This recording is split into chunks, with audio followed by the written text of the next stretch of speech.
Joining me on the line as he does every Friday on the show, he is from Cinemablend.com. His name is Mike Reyes, and bad luck hit for you last night, didn't it? Yeah, it did. Oh, I can't even remember the last time this actually happened. But, yeah, so went to see Eternals last night in 3D, and the trailers run, the theater, identification runs. Yeah. And then right after that, darkness. Darkness for about 20 minutes or so, let's say, maybe 20, 30, I don't know. And then someone comes in, turns on the lights. Yeah, the file's corrupted. So Eternals is not running in 3D tonight. We'll give you guys passes, and you can go see it in 2D. And it's like, look, I'm here for work. I need to see this in 3D, and I'm not even sure how much I'm going to enjoy this movie. I don't want to have to drag myself and my wife out to Eternals twice. So it's like, you know what? I'm going to go see it tomorrow night. And got the passes, got a refund. The theater was nice about it. It's not their fault. It's just they apparently had problems with that projector and may have to get a tech out to look at it. So best of luck for them. Oh, that sucks. Yeah, I'm hearing mixed things about Eternals, and I believe it's the lowest Rotten Tomatoes score for a Marvel movie in quite a while. It may even be the lowest in general. I thought that's what I read. Yeah, I'm hearing mixed. I'm hearing on one end, it is beautiful. It's really trailblazing Marvel movie. And on the other hand, I'm hearing it's very overstuffed, overly long, and yeah. I gotcha. Yeah, that's kind of where I don't want to dive too deep into this one because we don't know, and it's only so much fun to talk about what other people are saying. I did see a report a little bit ago. Marvel Eternals reportedly being pulled from release in multiple Gulf nations. So there's that. Yeah.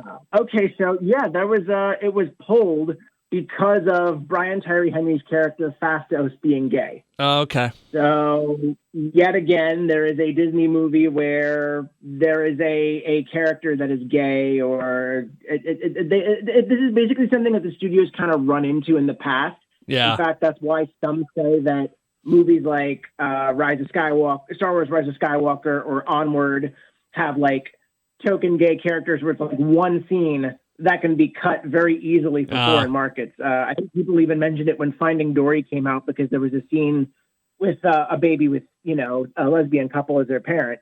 And it's like, yeah, this is why people still criticize Disney for diversity, but yet they still, especially when they can still keep saying, oh, well, we have diversity in our movies. Yeah, but it's in very bite size. Like I think this is the first sizable character that they've had in a while that has like an openly gay relationship. And yeah, so we're not hearing great things about Eternals. We'll probably talk about it. Maybe we can hook up early next week and do a bonus episode and talk about it a little bit. How about that? Yeah, I mean, wow, I'm first time he got to the bonus episode suggestion before I did, folks. Mark this day.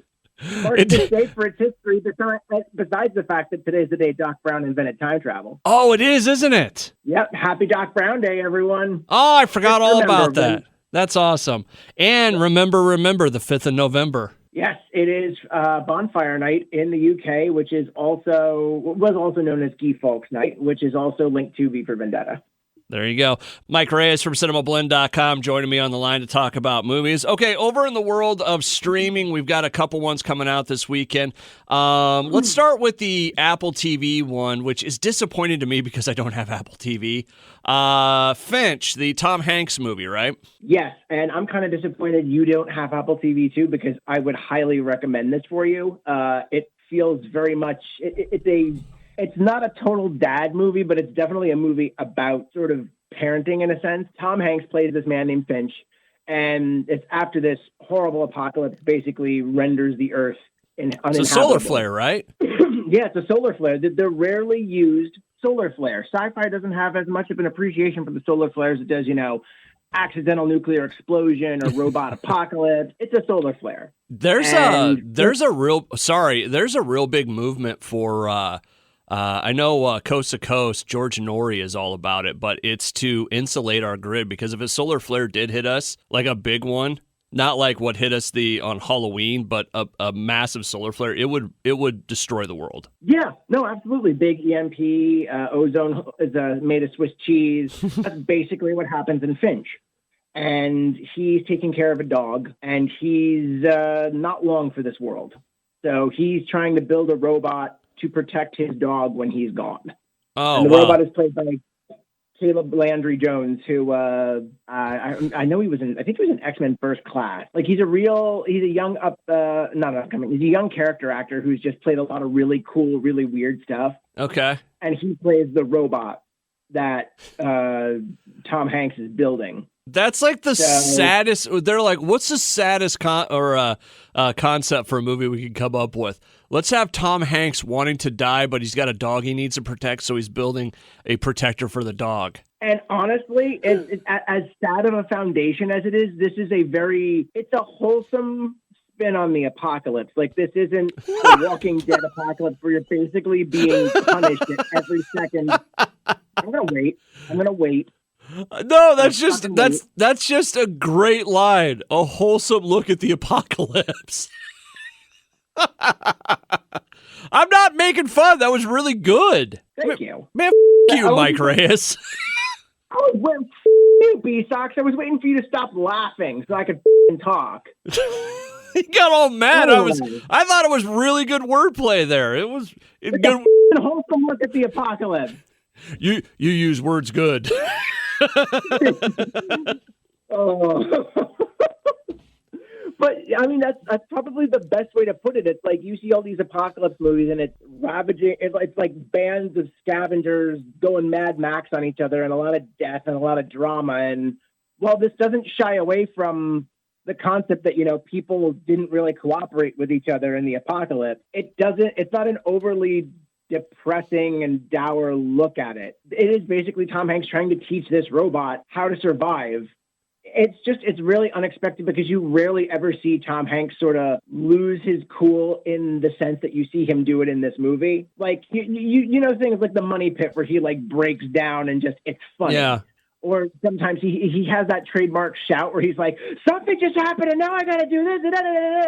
Well, I think of Castaway when he's trying to make the fire and he cuts his hand. Yeah, that's probably a close facsimile, like a closer project to what this is, because it's basically Tom Hanks carrying this movie against a robot and a dog. Okay. And it's kind of like Castaway meets I Am Legend, but a brighter sort of version. And I really liked it. And also, Caleb Landry Jones is one of the coolest, most well-thought robots in a movie, because you really get to see his character.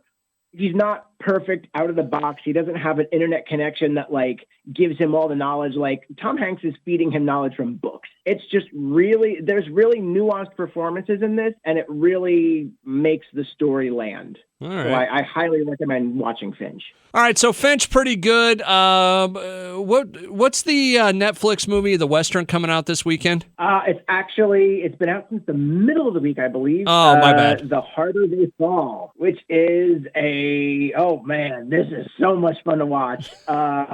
It is a Western where two different gangs led by Loki's Jonathan Majors and Idris Elba himself go head-to-head over everything from stolen money to family revenge to just, good old-fashioned quick drawing.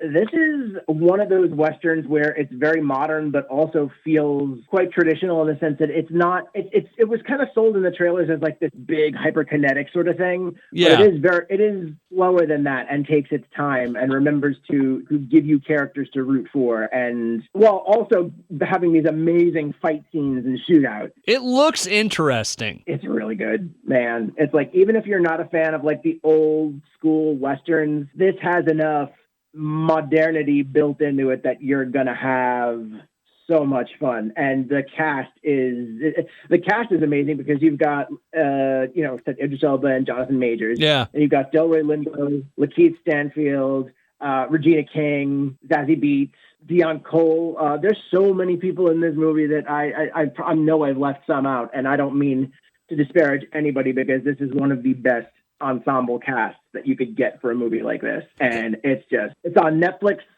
right now for streaming. So you can just jump in and make a weekend of it. Mike Reyes from Cinemablend.com joining me on the line. Over in the world of movie news, anything really? I don't feel like we had a really giant week of movie news, right? Not that I can really think of.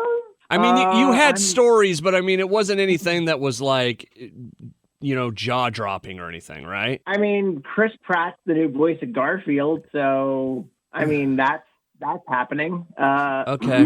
Sony's actually making an animated Garfield movie, and it's been in the works for years. But now Sony's landed the international distribution rights, and Chris Pratt is the new fat orange cat who hates Mondays. Okay.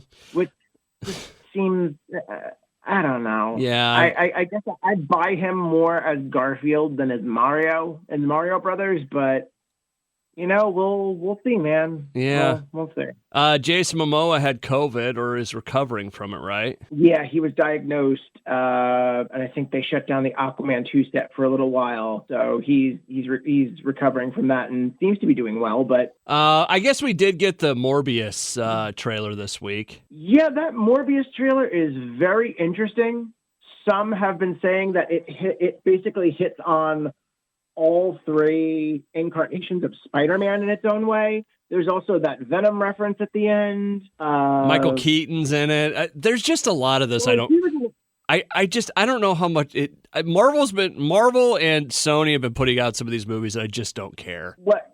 Yeah. I mean, and Michael Keaton was in that first trailer too. That was like one of the big like teases. Like right at the end, they throw him in, and Michael Keaton's just fantastic in that. I love that. He's like, "What's up, Doc?" And I'm like, you're such a good villain, but you're also such a good hero. What's the dude's name? What's Morbius's name? I can't think of what it is. Jared Leto? Yeah. So he does the method acting, right? At times, yeah. I haven't heard about him sending anybody dead rats on this set. That's what I was wondering, because I don't know why. Every time I hear his name, I go back to the Suicide Squad stuff, and I'm like, man, who would want to work with this dude?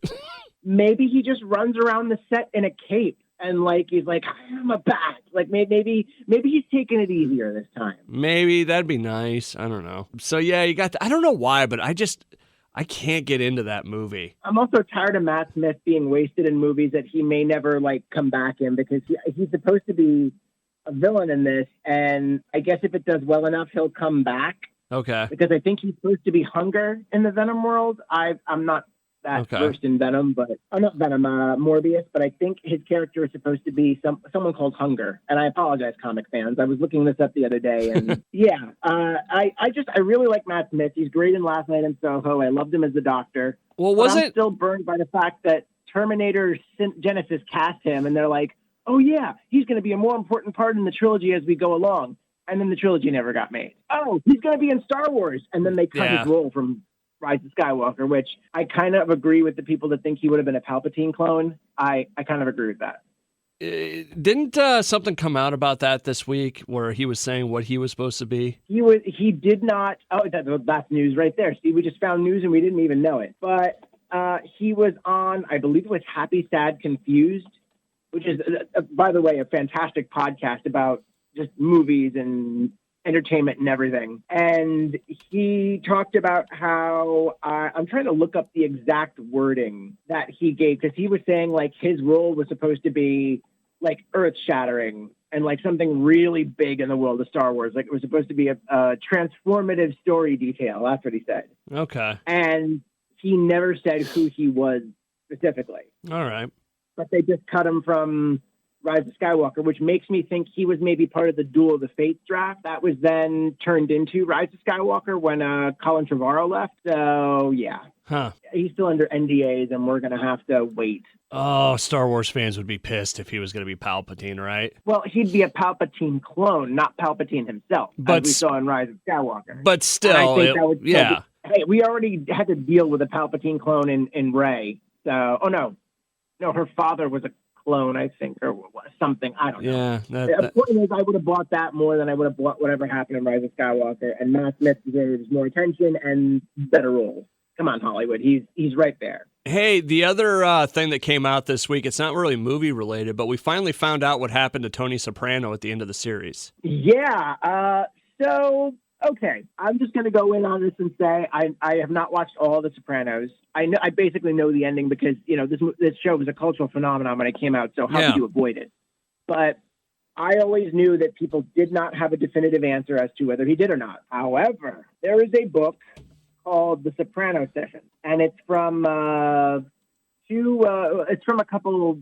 I believe they were television and film critics, Alan Sepinwall and Matthew Zoller-Zeit, and they did like a deep dive with the show's creator, David Chase, years after the show had ended. And I forget the moment, but there is a gotcha moment where they pretty much got David Chase to almost totally admit this years earlier. And there's this moment where I think in the transcript, he's like, "Oh, you sons of bitches are good," or something like that. But this came from, I think it was a Hollywood Reporter interview where they were talking, it's their podcast Awards Chatter was talking about Many Saints of Newark with David Chase.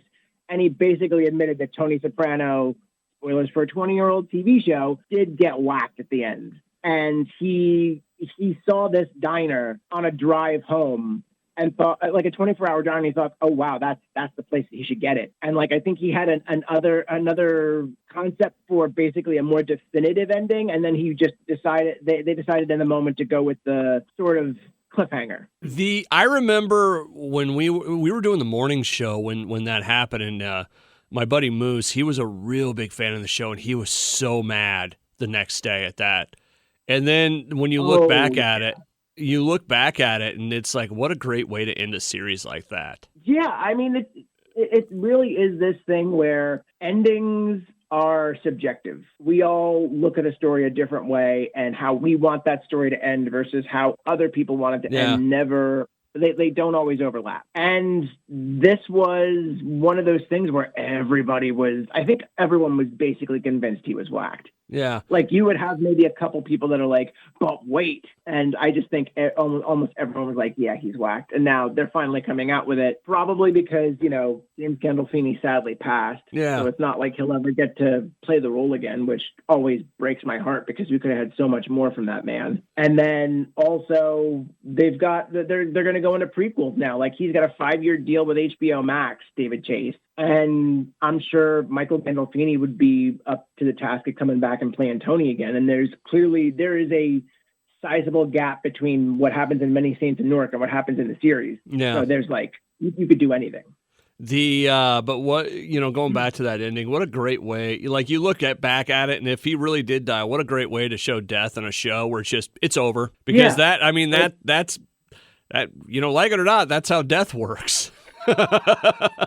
The cord is unplugged, the signal goes out. Yeah. It's morbid, but Yeah.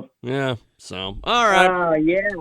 Uplifting family entertainment, ladies and gentlemen. That's what we give you here at KGDO. It's the feel-good apocalypse of the year. The most wholesome apocalypse. What a great wordplay. All right, we'll end it. This is Bill Murray line. This is the most wholesome apocalypse I could ever think of. It's like, you've got your distraction, you've got your chaos, but then there's also, fun and learning. Mike Reyes from Cinemablend.com joins me every Friday on the show to talk about movies. Mike, we'll talk to you next week. Talk to you next week.